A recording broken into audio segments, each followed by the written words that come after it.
Good morning, Bucknutters. It's Thursday, July 3rd, 2014, or as I like to call it, the day after 10-Star Wednesday. Welcome to the Bucknuts Morning 5. I'm Dan Rubin. Got a great show planned for you today. First thing we're going to do is talk with Bill Kurelic about some surprising news, at least to me, on the recruiting front when it comes to old Torrance Gibson. Just when we're out, he pulls us back in. We're also going to chat about running back rankings in the Big Ten done by J.C. Sherbert of 24/7 Sports. Take a look at what else is coming up on the site today. And one little thing about soccer as we put the World Cup, at least the United States involvement in it, to bed.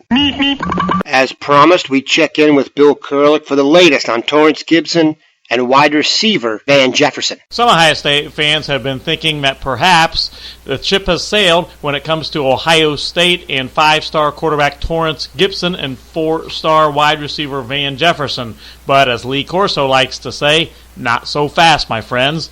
Torrance Gibson, as I've detailed in my buzz this morning, is definitely still interested in Ohio State, and there is reciprocal interest. Gibson has been talking with Mark Pantoni, and Gibson says he is interested in making a visit to Ohio State before the end of the summer. Nothing is certain at this point, but Gibson definitely is interested still in visiting Ohio State.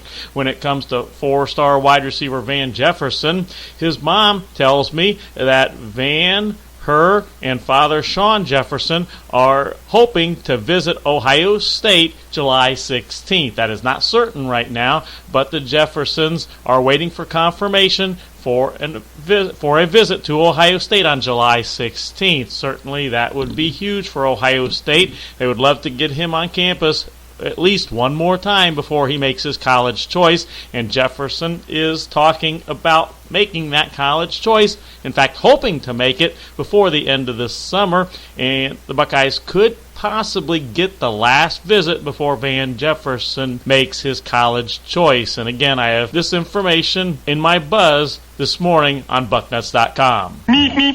24/7 Sports' J.C. Sherbert is working on a very cool series where he ranks position groups from different conferences and has hit the Big Ten when it comes to running backs. And to me, it's a very interesting list. Starts at the top. He ranks them 1 to 5. Number 1, Melvin Gordon. Number 2, Jeremy Langford. Number 3, Amir Abdullah. Number 4, David Cobb. Number 5, Vendrick Mark. And there's also a ones to watch group led by Curtis Samuel. Not a bad list based on what everyone has achieved thus far. I would personally have Abdullah closer to the top. I would probably have him above Langford and maybe even on the same level as Gordon. Got to see Gordon and Abdullah in person last year. I thought Abdullah was as impressive in person of the skill players I saw all last year at the shoe. Very, very quick, low center of gravity and elusive. Also gives you a lot in the return game, which I was impressed by.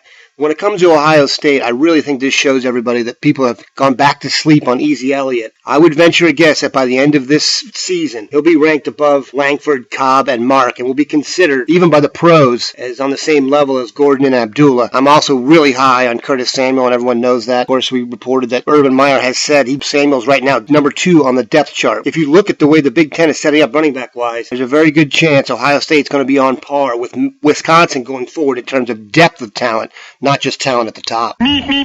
As we bid farewell to the World Cup and the United States involvement, there's a lot of talk about whether soccer will have taken hold and gained more popularity. My opinion is people were just getting behind the United States and, like a good party, getting behind a national team. My thing on soccer has always been the same, and I wrote a column about this. I went and looked it up 16 years ago. Till we can convince the elite athletes in this country to play soccer and not, for example, football, we're going to be behind the 8 ball. You cannot convince me that if Braxton Miller, Ezekiel Elliott, Sam Hubbard had focused on soccer from birth and done nothing else, that they wouldn't be able to handle guys like Messi and Ronaldo and add in other foreign names that I have trouble pronouncing here. It's just a case of we don't have the focus on it here in the United States. I really enjoyed the World Cup, got behind the U.S. I'll be behind Colombia going forward thanks to the fact that I married into the South American culture, but I'm not trying to offend the soccer wonks, but I don't think we're any further ahead today on soccer popularity than we were before the World Cup. And I may sound like the ugly American here, but my feeling is if we were focused on it like every other country, we'd be contending for the World Cup crown every 4 years.